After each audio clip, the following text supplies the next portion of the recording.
Monroe.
ओम जय जगदीश हरे स्वामी जय जगन्नाथ हरे दास जनों के संकट दास जनों के संकट दूर करे।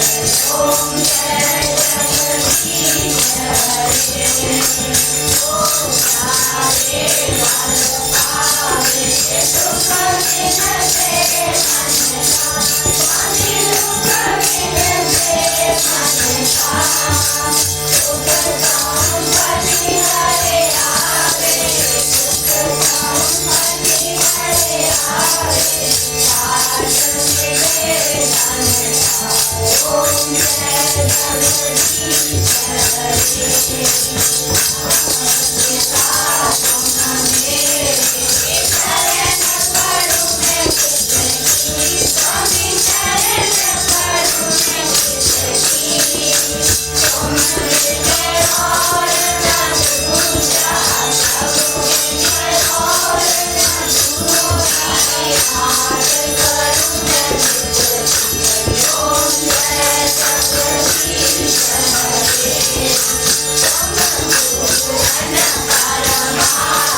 How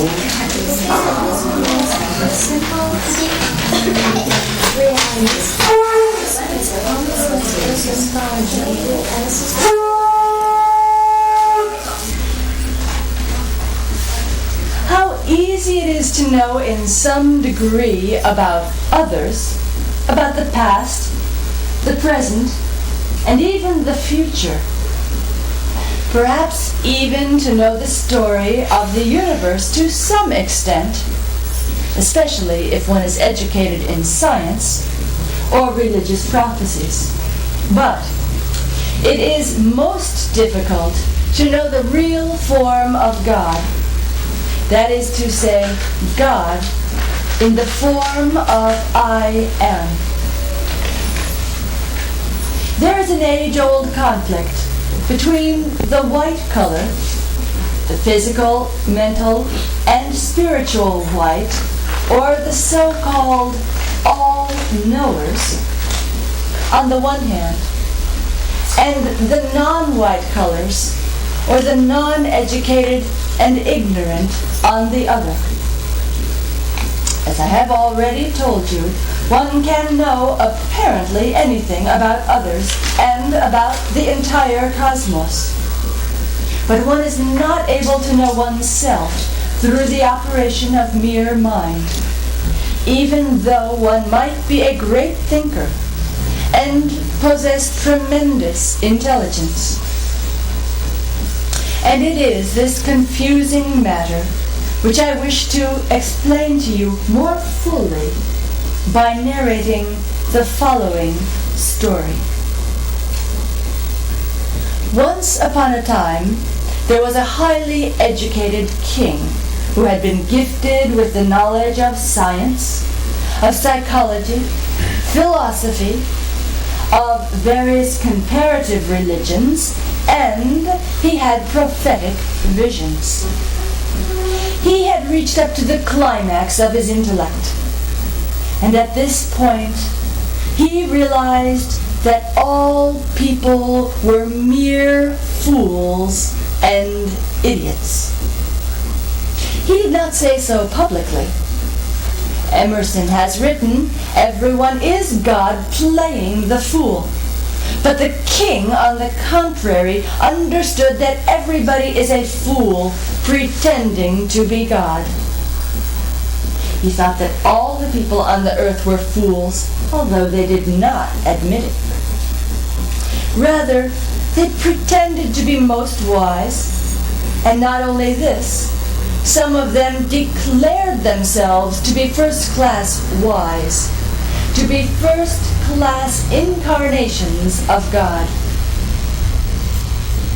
One day, the king made the following proclamation in the newspaper, over the TV, and on the radio. He said, "He who admits that he is a first-class fool, he will receive $10,000 a month, a Rolls-Royce car, insured, with chauffeur, and a stick covered with various precious and semi-precious jewels. His work will be to search for more fools, as many more fools and idiots as possible." Now, for many years, nobody had the courage to admit himself a first-class fool. Then, finally, after long years waiting, a man appeared one day in the court of the king. "Who are you?" inquired the king. The man said, "I am a first-class fool." "What proof do you have of this?" inquired the king. And the fool answered, "Why, I have a high school diploma and a university education, a BA, MA, PhD, D.Litt. in total foolery and complete folly." The king was not quite satisfied and demanded a practical example from the fool of his skill. The fool replied, "Why, my lord, when I climb up a tree, In order to come down quickly and efficiently and to avoid extra work for myself, I simply take along a saw and cut the branch on which I am sitting." The king was fully satisfied, and he was convinced by this extraordinary testimony of stupidity. He appointed the man a first-class royal fool, whose utmost and sole endeavor was to search out and discover another fool. The second fool, whose salary was to be $14,000 per month, including another insured Rolls-Royce car with chauffeur. A stick filled with precious diamonds and gems was given to the first-class fool, and he was told that when he found another fool, he was to give him the bejeweled stick and to inform the king of his discovery.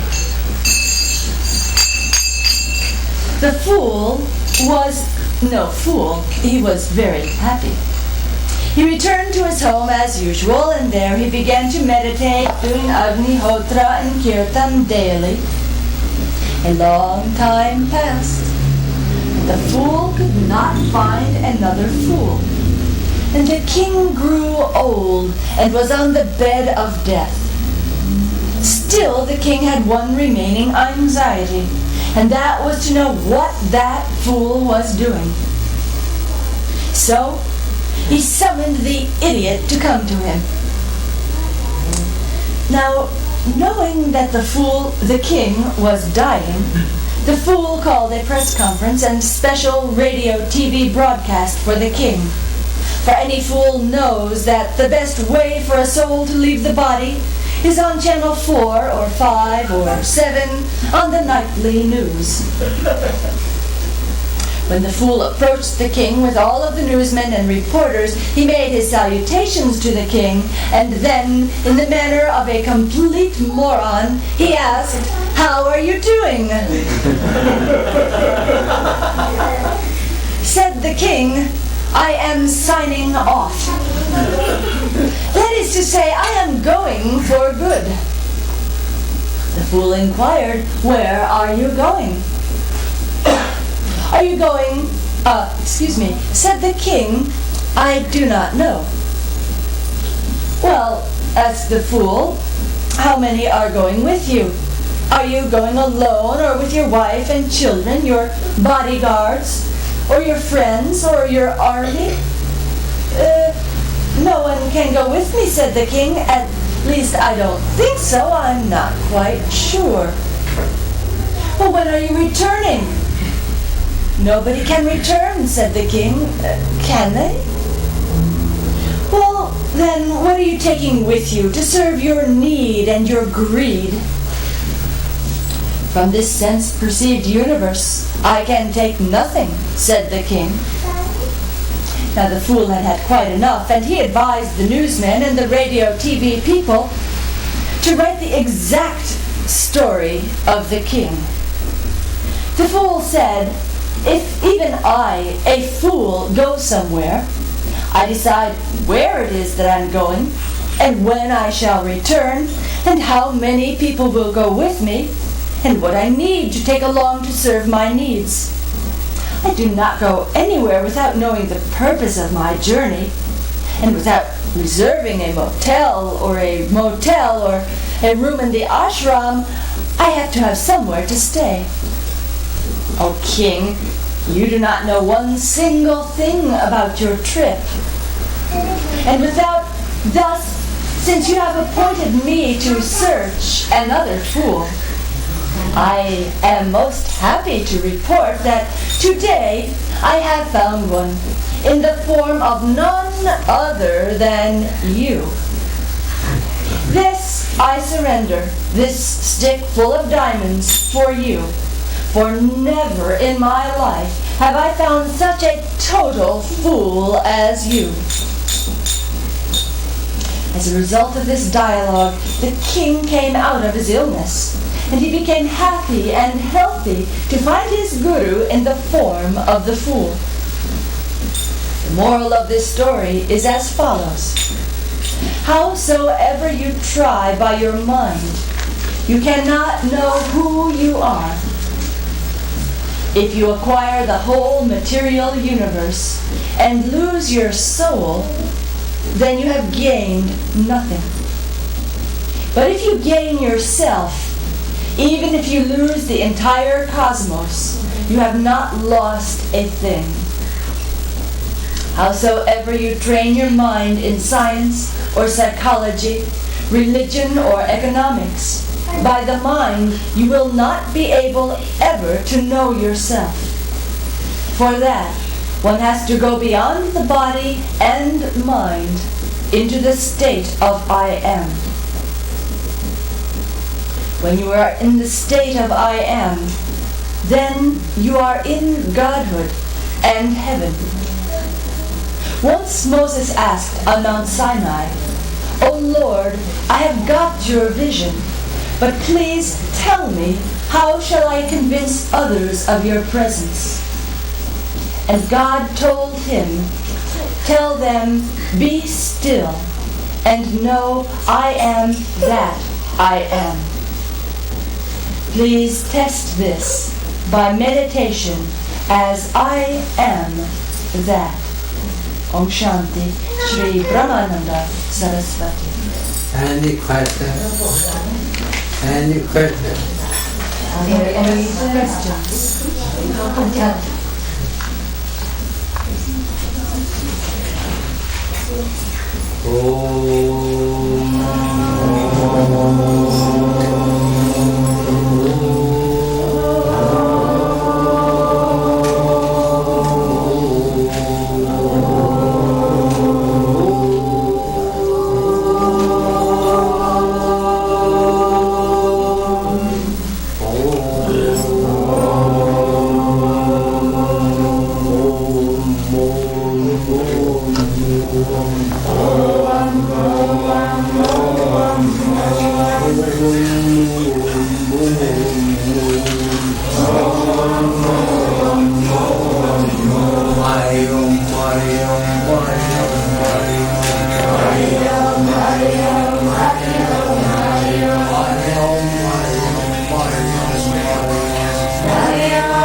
Silence.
There is not a prasad. You need to take a plate.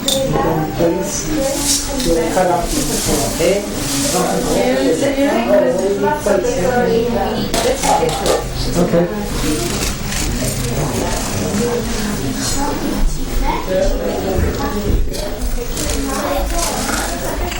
Hello.